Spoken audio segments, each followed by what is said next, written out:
Sandra, Republican Texas Senator Ted Cruz joins us now. He's a member of the Senate Foreign Relations Committee. His father fled Cuba in the 1950s, and he's got an op-ed out titled Cuba Libre in the National Review today. Senator, good to talk to you. We heard from Jen Psaki, the press secretary, at the briefing just a short time ago, saying that the Cuban people are rising up against oppression and mismanagement from the government, that the Biden administration supports their right to protest. But as Phil Keating was pointing out just a moment ago, Alejandro Mayorkas, the DHS secretary, has no interest in entertaining anybody coming across the Florida Straits to make an asylum claim. Here's what he said yesterday. Listen here.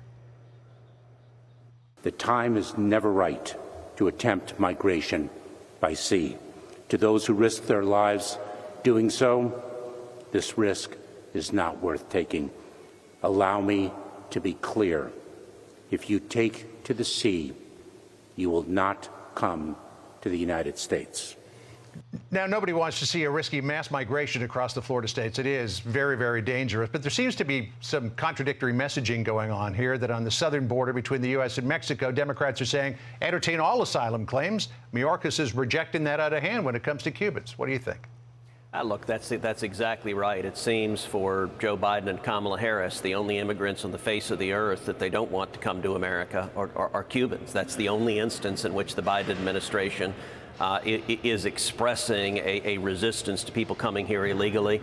In my home state of Texas, we have open borders. We have the Biden DHS releasing people, hundreds of thousands of people. We're also seeing, I spoke yesterday with a Texas mayor down on the border who was describing that they're seeing COVID cases skyrocketing as more and more people are being released. And the Biden administration is leaning in even further. But when it comes to Cuba, it's not complicated. Here's what Joe Biden needs to say.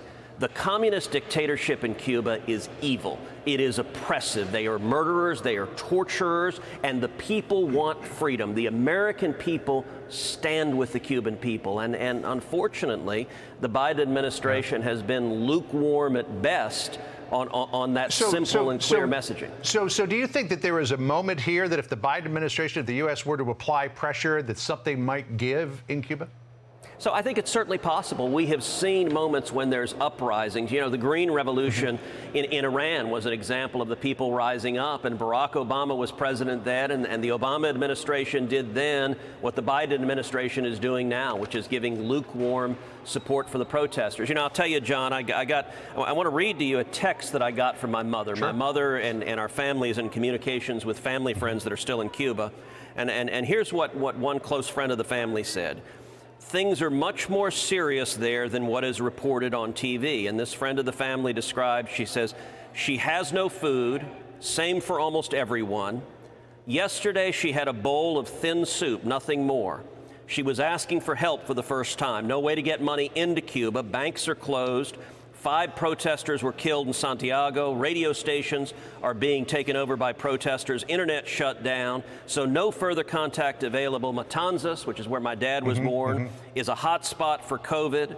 And it sounds as though desperate times are generating desperate measures. This is an inflection point, and America ought to stand up and speak boldly on the side of freedom and against the communist dictatorship. And, you know, your show mentioned a minute ago the socialists in Congress, the Democrats who are unwilling to condemn the regime. The reason is the Cuban government is a socialist dictatorship, and American socialists don't want to acknowledge the evil and suffering and oppression that Cuban socialists are imposing on the people. You know, Senator, you mentioned the hardships, obviously, in Cuba. Some Texas Democrats are suggesting that they're going through hardship, having to have a salad while they're here in Washington, D.C. after fleeing the Lone Star State. A short time ago, Kamala Harris met with them and likened them to the people who, during the civil rights era, were protesting for the right to vote. Listen here.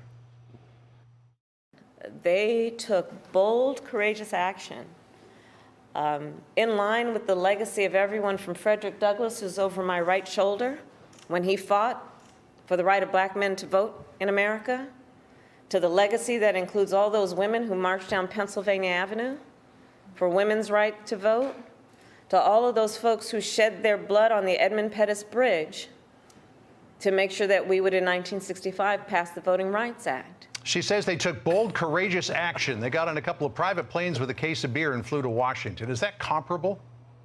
It's actually pretty ridiculous. Last I checked, the heroic civil rights protesters on the Edmund Pettus Bridge were not in a private chartered jet. They didn't have a case of Miller Lite next to them.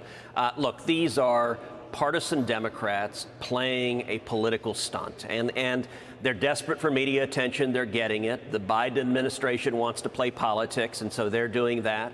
But this is going to fail. They're going to eventually have to come home, and when they come home, the governor has rightly said he will continue to call special sessions until Texas passes voter integrity law to protect the integrity of elections. And if these House Democrats continue pulling this stunt, they're going to be arrested. And the Texas Constitution gives ample authority to arrest legislators who are trying to shut down the operation of government and to forcibly make them present on the House floor so that the wheels of government can continue to turn. So when their stunt is over, the legislature will do its job. Need a quick answer. We just got some seconds left here, Senator, but all of this is wrapped around the For the People Act, House Resolution 1, Senate Bill 1. There is a suggestion that the Democrats might try to go for a carve-out in the filibuster to try to get this passed. What will Senate Republicans do to try to forestall Look, that? I hope they don't do that. If they end the filibuster, the damage to the country is catastrophic. This bill, S1, many of us are calling it the Corrupt Politicians Act. It would strike down voter ID laws across the country. It would strike down prohibitions on ballot harvesting. It would automatically register potentially millions of illegal immigrants. It would allow felons to vote. But can you do anything? Designed to keep Democrats in power the next 100 years, and it is a corrupt power grab that thankfully I don't think is going to pass unless the Democrats manage to end the filibuster. Right. Well, Jen Psaki indicating a little while ago that there's not the votes to do that, at least on a permanent basis. We'll see if they can do it on a carve-out basis. Senator Ted Cruz of Texas, always good to spend time with you. Thanks for joining us today. Good to be with you. Start off the show. Thanks. Sandra?